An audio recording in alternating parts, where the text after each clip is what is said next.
Assalamu alaikum and welcome to my first recorded session. In this session, we will do Julius Caesar, Act 4, Scene 1 and 2. Please follow the given instructions. Open your book, page number 69. Pay attention and make notes because after the session, you will have to do an assignment. Now watch this video.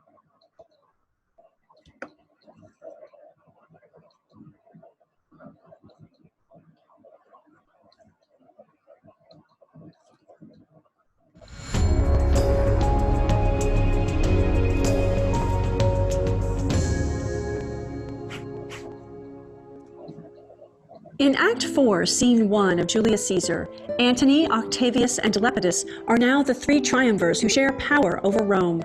They meet at Antony's house in Rome to prick the names of Romans to be executed. Antony sends Lepidus to fetch Caesar's will so they can decide what parts of Caesar's public legacy to cut off and give back to the state. Once Lepidus has left, Antony tells Octavius he's good only for errands, like an ass, unfit for rule. Octavius responds that Lepidus is a tried and valiant soldier, and Antony says, "So is my horse." They move on to discuss their plans to raise forces against Brutus and Cassius. Antony has leveraged his newfound favor into the position of triumvir, joining forces with Octavius, the next in line to succeed Caesar. The audience gets a glimpse of the cold, calculated brutality of their collaboration. They don't think twice about marking a man to die, including Lepidus's brother and Antony's nephew.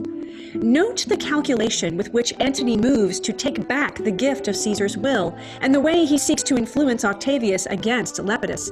Note how far he is from his rhetoric of Act 3, Scene 2. Now it's Antony's menacing ambition on stage. This is Rome's new ruling class, ambitious like Caesar, but without Caesar's fervor to please the people.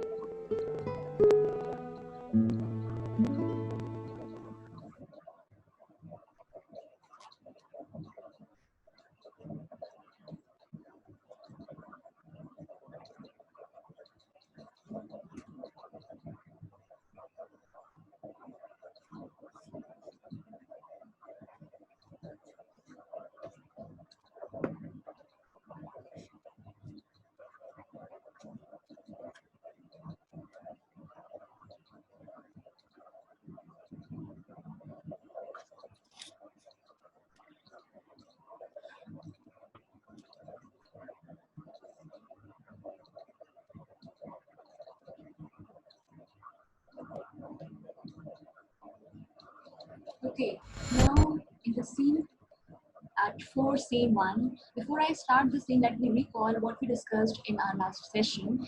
It was after Antony's speech, which he delivered after Caesar's assassination. The whole crowd turned against Brutus and the conspirators. But in this scene, we see a very different attitude, very different character of Antony. Let me start. Your brother too must die, consent you, Lepidus. I do consent. Prick him down, Antony. Upon condition, Publius shall not live, who is your sister's son, Mark Antony. He shall not live. Look with the spot I damned him. With Lepidus, go you to Caesar's house. Fetch the will-held in Medicis. What, shall I find you here, or at the capital? This is the conversation between among Octavius, Lepidus, and Antony. Antony, Octavius, and Lepidus have bonded together in counter-conspiracy to destroy the man who killed Caesar. But the relationship between the triumvirs is under stress. Triumvirs is basically three people who jointly hold an office. Antony, Octavius, and Lepidus discuss assassinating anyone who may threaten their supremacy now that they jointly run Rome. Lepidus agrees to his brother's execution, and Antony has to agree to the death of Publius, his nephew. You see, Antony sends Lepidus off to get Caesar's will, to change some of the provisions of Caesar's will according to his need, to raise money for their enemies. As soon as Lepidus is gone to collect Caesar's will, Antony begins to talk trash about him. He says, you see now, this is a slight, unmarriageable man, need to be sent on errands. Is it fit, the threefold world divided, he should stand, one of the three to share it? You see, he believes that it's a shame that Lepidus will be sharing power with Antony and Octavius in the triumvirate. But Octavius has a different opinion. So you thought him and took his voice, who should be pricked to die in a black sentence and proscription. He shall but bear them as the ass bears gold, to groan and sweat the way. And having brought our treasure where we will, then take we down his load, and turn him off, like to the empty ass, to shake his ears, and graze in commons. Antony says that he only took Lepidus' word about who should die because he is more experienced than Octavius. But Octavius actually sticks up for Lepidus. He says, "You may do your will, but he is a tried and valiant soldier." In this slide, Antony criticizes on Lepidus. He says he compares actually Lepidus to a horse, meaning that he is a resource to be used rather than taken with the song. "So is my horse Octavius, and for that I do appoint him store of provender. It's a creature that I teach to fight. Do not talk of him, but as a property." These are Antony's final damning comment about Lepidus.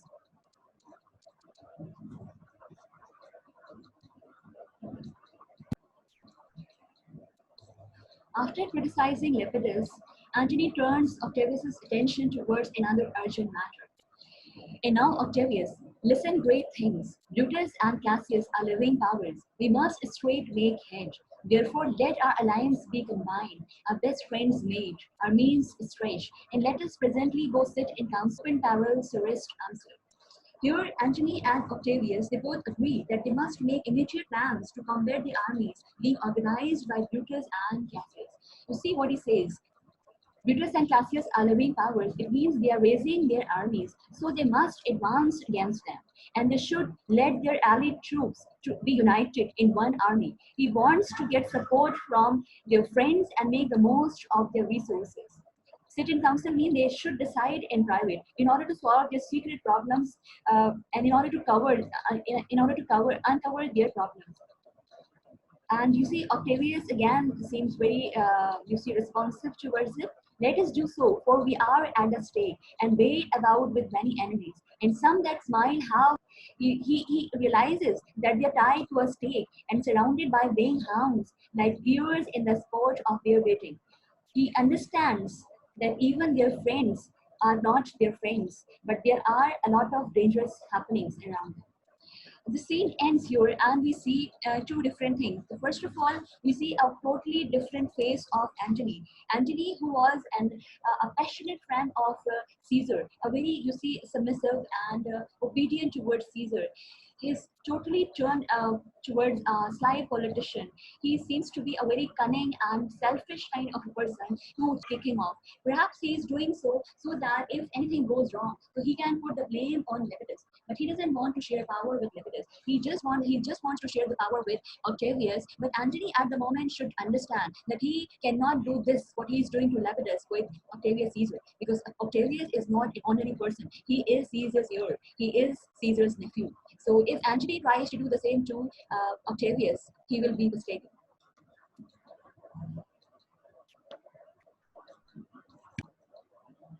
Now you watch this video.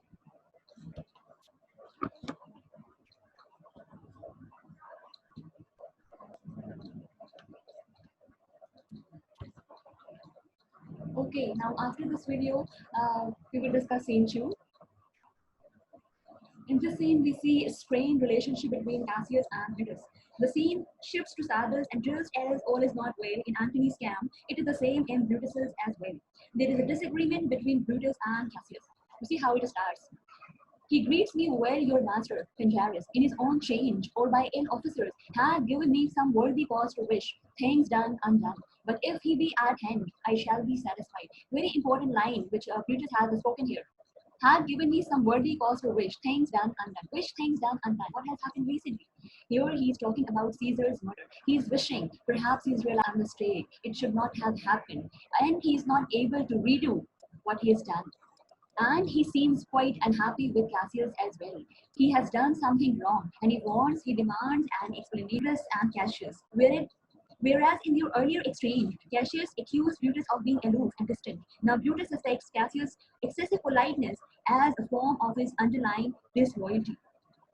Here, Brutus is greeted by Pandarus with the news that Cassius is on his way. He confides to Pandarus that he is displeased by something that Cassius or his officers have done, and he awaits an explanation. Exposed here, which Brutus has got to know, and he wants an explanation. Look what Pandarus is saying. I do not doubt, but that my noble master will appear, such as he is, full of regard and honor. He is not doubted. A word Lucius, how he receives and with respect enough, but not with such familiar instances, nor with such free and friendly conference as he hath used of old. And Brutus says, Thou hast described a hot frame cooling. Again, a very different scenario here. We see the relation don't see the same understanding and same compassion and same affection for each other.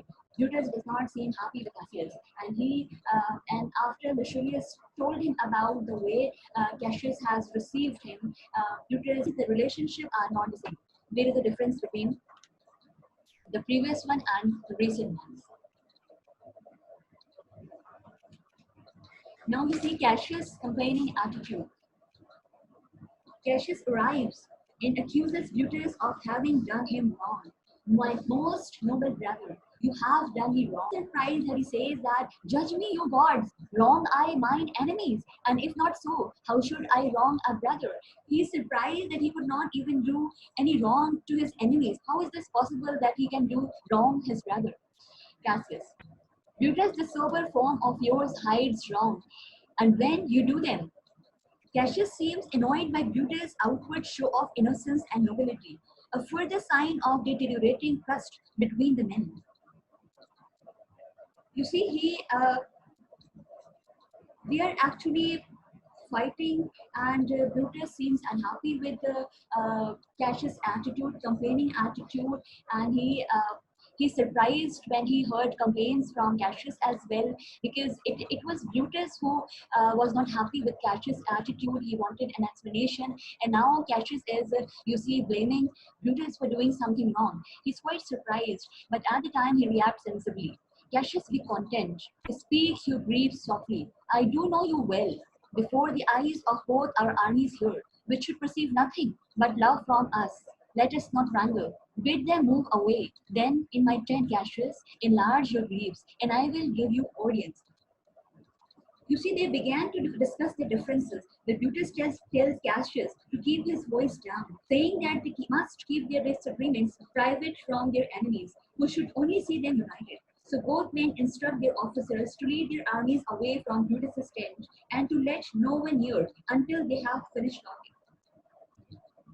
Again, Brutus is acting sensibly here. He understands the urgency of the situation, and he also understands that if at the moment their armies come across or get to know that there is a friction going on between Brutus and Cassius, so it will be too, you see, demotivating and discouraging for the army, which he asked him to keep his voice low, and he wants him to speak in person.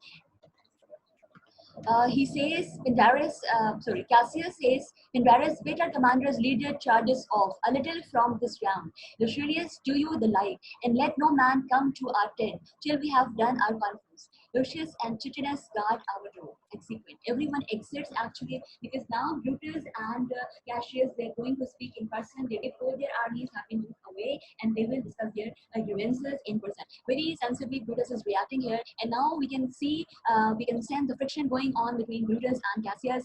This is the same kind of, you see, tense environment which we have observed earlier among Octavius, Antony, and Epictetus. They are also disunited. They're also not actually happy with each other. They also have reservation among each other. And same in the case here with Brutus and Cassius. They are not happy, but it is actually now Brutus's, what shall we say, compulsion. He is now forced to tolerate Cassius's flaw, because at the moment he could not afford to, you see, leave Cassius at this critical moment where the things are turning against him. Now the discussion question, Why do you think it is important for Brutus to unite with Cassius despite Cassius's flawed character? You all have noticed, and we have discussed as well, that Cassius's corruption has been exposed, and Brutus is not happy with Cassius. But still, it is important for Brutus to unite with Cassius despite whatever flaws he had. Why do you think it is important? What is the urgency of the situation? Please note down few points and write your answer, write your responses, write the textual evidences which can help you understand the situation at the moment uh, in future. Okay. Now there is a short question for assessment. There are 7 questions which we'll have to answer. Number 1 is what is a time rate? We have just discussed this during the lecture. So you just write down a 1-line answer. Question number 2, what plan is the time rate making in scene 1? What is going on in scene 1? What are they going to decide about their future plan? Very important things are being discussed in the scene 1 act 4. So you just have to write down 1-line answer, 1 sentence. Number 3, who does Lepidus agree to add to the list of people that should be killed? Again, it is very clearly mentioned, so you just need to write those names. Number 4, what does Antony send Lepidus to fetch? Very clear thing, you know all very well. Question number 5, how will Antony make sure that he will not take the blame for unpopular decision? Antony, being very selfish, he has had somebody to blame for unpopular decision. You better know, think about it, and write down the name. Write down the answer, I mean. Question number 6, true or false? Up here in the answer, you just have to write either true or false, whatever is the answer. The question is, Antony's prediction that Rome would be in turmoil has not come to pass. Is this a true statement or a false statement? Just write this.